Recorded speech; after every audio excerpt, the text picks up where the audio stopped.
bawahi, setiap orang muslim, ibu-ibu sekalian, sangat dianjurkan agar selalu semangat mengisi waktu-waktu dan umur mereka di dunia ini dengan hal-hal yang bermanfaat. Dan Islam menolak sekali sifat malas, menunda-nunda amal, sehingga dia bisa mendapatkan ekstra pahala jenis ibadah yang sama, toh sama saja waktunya, jenis ibadahnya, energi yang juga dia keluarkan. Nah, ini namanya kemasannya. Dia mengemas sehingga akhirnya dia mendapatkan ekstra pahala. Nah gitu ya. Dan bagaimana kita berpikir cerdas, memaksimalkan tempat-tempat ini untuk bisa meraih pahala. Nah,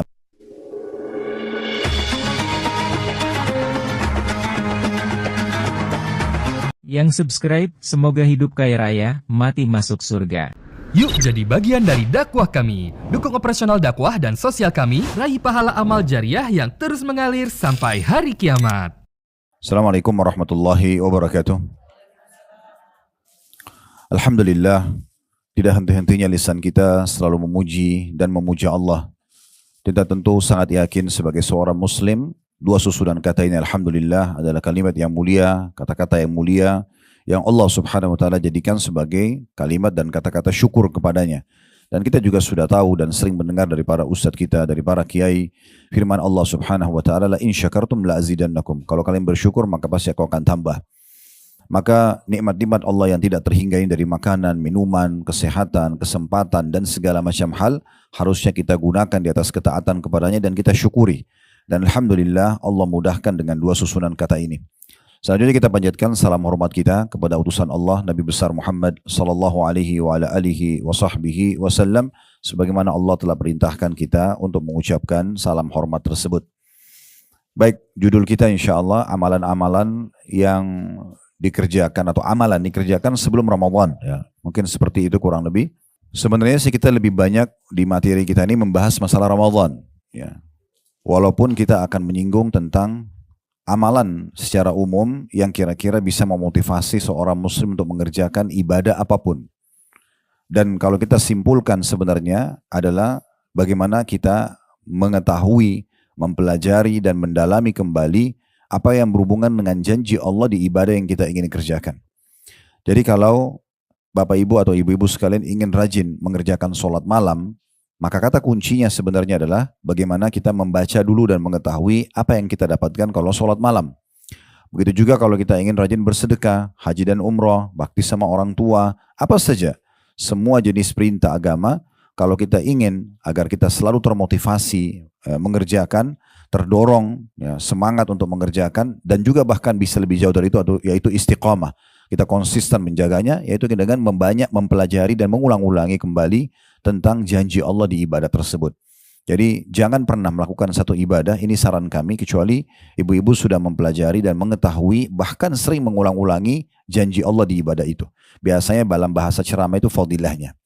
Demikian pula kalau kita masih terjerumus dalam pelanggaran-pelanggaran agama, maka secara otomatis tentunya kita juga mengetahui atau mempelajari dan mengulang-ulangi tentang masalah ancaman di dosa yang sedang kita kerjakan. Sehingga akhirnya jiwa ini menahan diri agar jangan sampai terjerumus dalam kesalahan tersebut. Karena kita makin tahu atau kembali diingatkan tentang masalah ancaman orang berbohong misalnya, atau riba misalnya, atau gunjing atau gosip misalnya, fitnah dan seterusnya. Maka ini diistilahkan oleh para ulama dengan at-targhib dan tarhib. At-targhib artinya dalil-dalil syar'i yang memotivasi kita untuk selalu mengerjakan ibadah dan bisa konsisten menjaganya, serta at-tarhib adalah dalil-dalil ancaman bagi para pelanggar supaya mereka tidak melakukannya atau berhenti dari pelanggarannya. Nah, kurang lebih seperti itu gambarannya. Kalau berbicara tentang masalah Ramadan, mungkin dalam mukaddimahnya perlu kita garis bawahi, setiap orang muslim, ibu-ibu sekalian, sangat dianjurkan agar selalu semangat mengisi waktu-waktu dan umur mereka di dunia ini dengan hal-hal yang bermanfaat.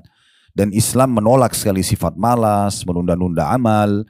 Ya, ini seperti misalnya orang mengatakan nanti aja deh saya sholat malam, mungkin masih bisa besok, nanti aja saya sholat duha, nanti aja saya sedekah, nanti saja saya haji dan umroh. Terus ditunda-tunda, atau nanti saja deh dari undangan taklim itu saya datang mungkin yang bulan depannya atau tahun depannya. Seperti itu semuanya yang membuat akhirnya seseorang itu jauh daripada ibadah kepada Allah subhanahu wa ta'ala dan hilang dari dia peluang-peluang ibadah tersebut. Perlu kita garis bawahi poin penting, kesempatan ibadah tidak bisa terulang. Kalau seandainya, misal tadi malam ada orang yang tidak sholat tahajud, walaupun itu ibadah sunnah. Kita datang ke ibadah sunnah karena kalau wajib sudah jelas tidak ada opsi pilihan. Tapi kalau misalnya tadi malam ada orang yang tidak sholat tahajud, dia tidak berdosa. Karena memang itu sunnah. Tetapi akan beda sekali nanti derajatnya di surga dan juga balasan antara orang yang sempat sholat malam dengan tidak sholat malam. Karena tadi malam, waktunya tidak akan pernah terulang.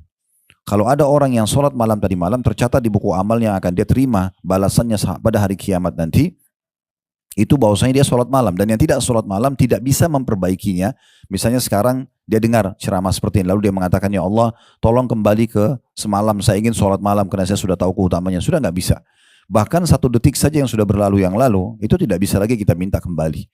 Oleh karena itu, kalau seseorang menyia-nyiakan dan menunda-nunda amalnya, ini jadi masalah buat dia. Allah subhanahu wa ta'ala memberikan kemudahan buat kita ibu-ibu sekalian, justru untuk bisa melipat gandakan pahala. Jadi kalau menunda amal itu sudah jelas tidak boleh, kalau kita diperintahkan untuk selalu jaga amal dan bahkan melipat gandakan pahalanya. Cukup banyak cara untuk melipat gandakan amal-amal kita.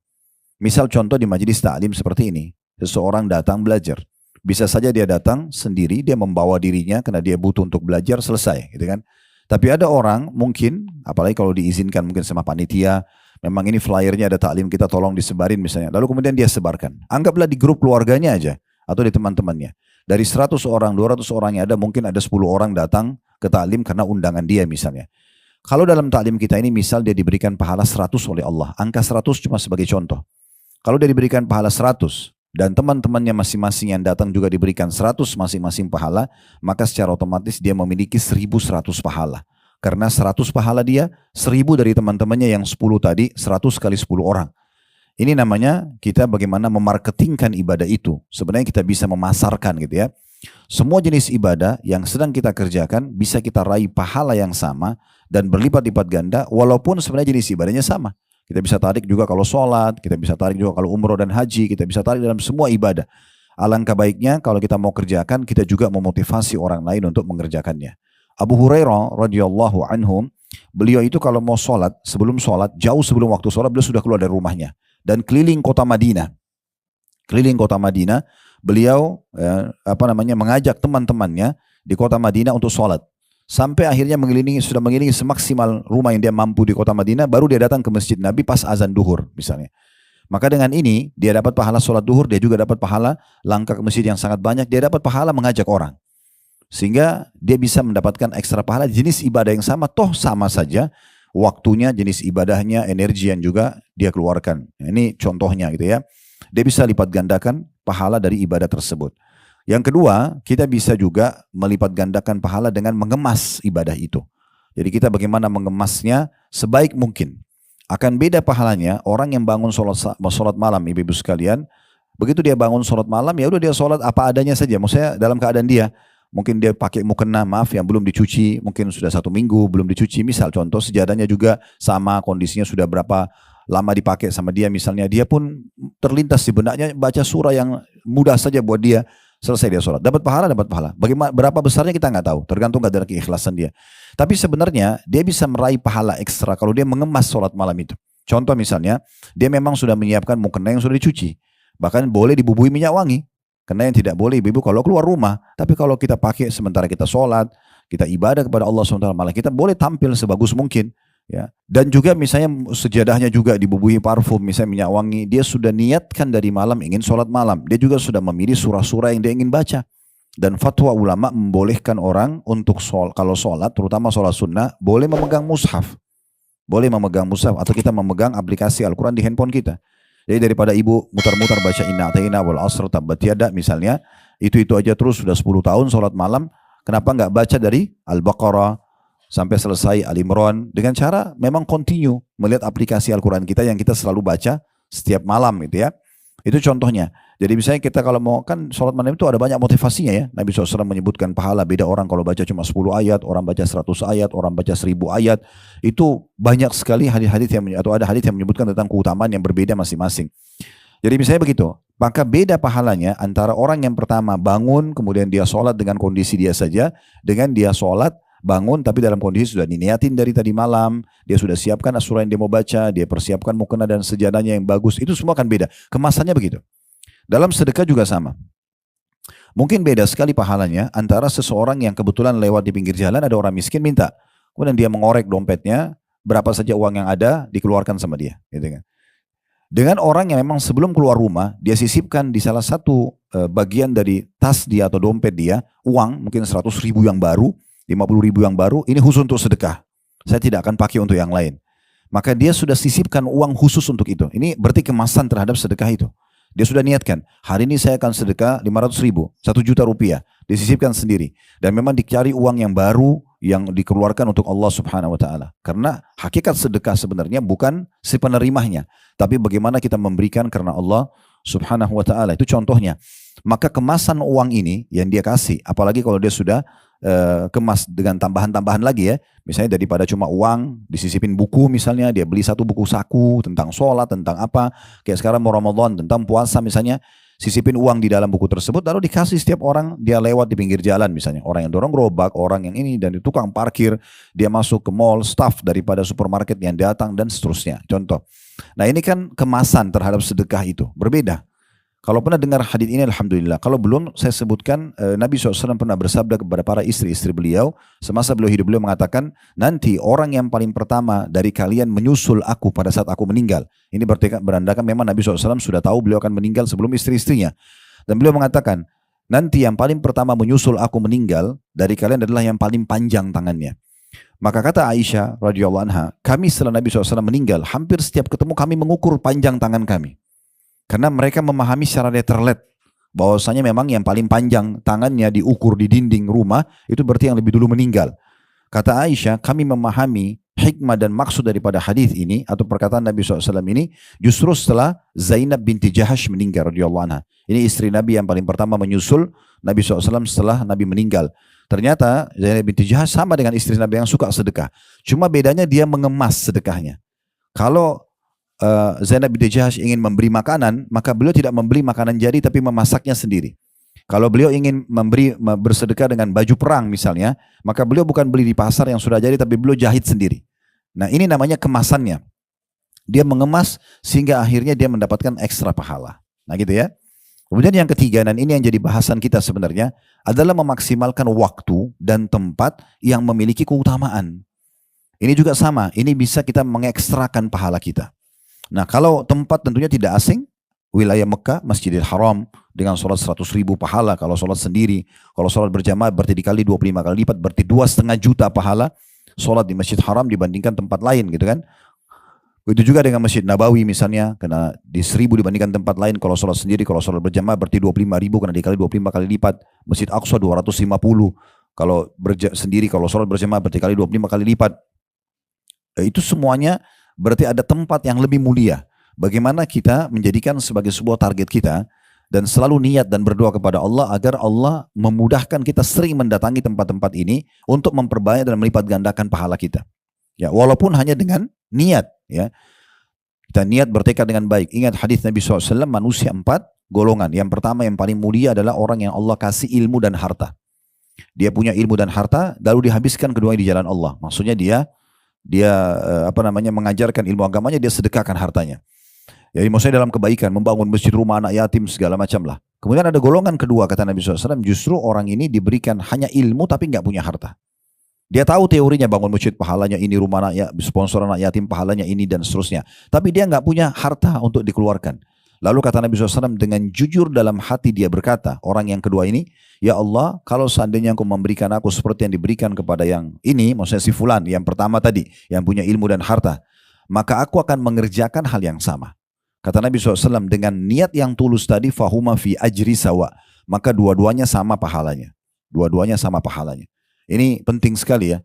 Saya pernah duduk merenung di Masjidil Haram, waktu itu pas menjelang buka puasa, di bulan Ramadan, biasanya kena kami bimbing jemaah, dan saya biasa ajak jemaah, yuk sebelum buka puasa kita buka puasain orang di Masjid Haram, bawa apa yang kita bisa bawa gitu, bawa kurma, bawa apalah, bawa aja walaupun cuma beberapa kita mampu masuk, terus taruh, ikut buka puasain orang di situ ya.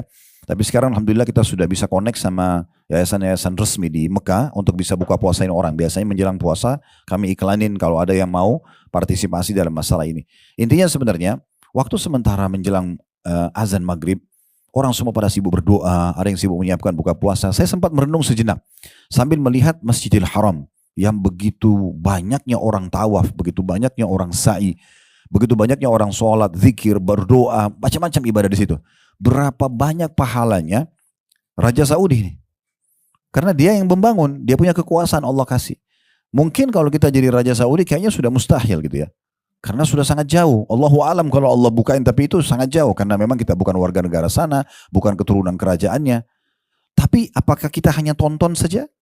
Nonton lihat pahala yang miliaran ini didapatkan dengan satu orang sholat berjamaah berarti sama dengan 2,5 juta tadi saya bilang. Kan 100.000 pahala kalau Masjid Haram. Kalau kali 25 kali lipat, karena berjamaah kan 2,5 juta. Kali sekian juta orang yang sholat, berapa miliar triliunan pahala dipanen oleh kerajaan Saudi. Ya, gitu. Itu belum tawafnya, belum doanya, belum macam-macam gitu kan. Dan itu 24 jam non-stop. Kalau kita di Indonesia mungkin masjidnya sholat 5 waktu, habis itu orang pulang. Di sana nggak ada begitu. Pokoknya kalau selesai sholat wajib pun orang banyak sholat sunnah, orang tetap tawaf, orang berdoa, ada yang itikaf, banyak sekali. Saya sempat merenung sejenak. Saya pikir apakah ini cuma kita tonton? Saya tiba-tiba teringat hadis tadi. Yang kata Nabi SAW tadi itu kan, manusia 4 golongan. Yang pertama orang yang dikasih harta dan ilmu. Ya mungkin mereka posisinya di situ. Karena mereka melimpah hartanya. Mereka tidak mau, bahkan kerajaan Saudi tidak pernah taruh kotak amal di masjid. Coba cari, nggak akan ketemu. Kenapa? Karena mereka mau panen pahala sendiri itu. Nggak mau mereka. Kalau ibu datang ke Masjid Haram kasih penjaganya ini uang, ditolak sama dia. Dia nggak akan mau diterima. Dikasih pribadi pun belum tentu. Saya tidak bicara bagian orang-orang Bangladesh yang biasa bersih-bersih masjid, mungkin mereka meminta. Kalau penjaganya orang Saudi pasti mereka nolak umumnya, gitu kan? Nggak bakal mau dikasih duit mereka itu, karena mereka sudah dikasih uang. Ada juga akadnya, mereka nggak boleh terima dan segala macam. Jadi memang luar biasa pahalanya. Jadi mereka punya ilmunya, tahu ini pahalanya besar, mereka juga punya hartanya. Sekarang kita nggak punya itu, tapi kita tahu teorinya. Lalu saya berpikir, kenapa kita nggak coba jalankan hadis ini? Kita tidak mengatakan, ya Allah kalau seandainya engkau memberikan aku seperti yang kau berikan para penguasa Saudi ini, aku akan mengerjakan yang sama. Tulus dalam hati. Berharap, siapa tahu Allah bisa berikan kita triliunan pahala hanya dengan niat kita itu. Karena memang kita tidak punya kemampuannya kan gitu. Itu contohnya, jadi jangan disia-siakan. Saya pernah bicara sama Dr. Yasir Dusari, salah satu imam Masjid Haram. Waktu itu kami undang beliau datang ke hotel bertemu dengan jemaah, dan beliau datang, jazakallah khair, ketemu. Terus dia sempat ngobrol-ngobrol di kamar waktu itu sama saya, ngobrol sebentar. Salah satu yang beliau ngomongin, dia bilang, ya Khalid, yang paling mahal buat saya adalah saya dimudahkan oleh Allah untuk menjadi imam Masjid Haram ini. Bayangkan berapa banyak pahala yang saya bisa dapat pada saat saya imami mereka. Kalau saya bisa mempertaruhkan semua yang saya miliki di dunia ini hanya untuk jadi imam di sini, maka itu sudah cukup buat saya. Nah itu betul, orang berpikir begitu. Nah bagaimana kita berpikir cerdas, memaksimalkan tempat-tempat ini untuk bisa meraih pahala. Nah begitu juga dengan yang sekarang kita ingin titik-titikkan adalah memaksimalkan waktu. Nah waktu yang bisa dimaksimalkan ini, itu diantaranya bulan Ramadan. Ini salah satunya. Dan sudah sangat tepat sebenarnya, kalau kajian kita walaupun masih 1 bulan lagi Ramadan, justru memang harus punya persiapan jauh sebelumnya gitu ya. Harus punya persiapan, karena kalau kita malah mepet-mepet menjelang Ramadan, maka mungkin semangatnya juga akan beda dengan orang yang jauh sebelumnya sudah punya persiapan.